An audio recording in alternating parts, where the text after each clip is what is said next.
چې بچیم 7 کالو ته ورسي د مانځه حکم ورته کوئ بچیا پاسه دا اذان دې واورېده دا اذان دې واورېد دا اواز د الله د طرف نه دی ښه او بیا چې 10 کالو ته ورسیږي او مونځ نه کوي امام الانبیا په خپله مبارکه خوله فرمایلي وضربوهم علیها وهم ابناء 10 سنین چې 10 کالو ته ورسیږي او مونځ نه کوي بیا یې په مانځه باندې وښئ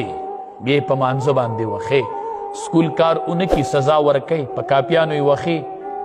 تا یو ورځ بچې په مونځ والی چې تا نن مونځ پرېښودی ستا مونځ پرېښودی دا بې برکتۍ ولیدې او وفرقو بینهم فی المضاجع د امام الانبیا ډېرې قیمتي خبرې وي چې 10 کالو ته ورسیږي او مونځ نه کوي نو په مونځ یې وښئ او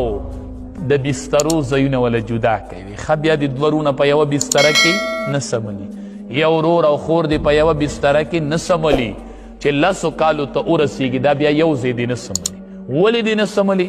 دا د امام الانبیا ډېره قیمتي خبره ده ولې پکې مه لټوه ولې پکې مه لټوه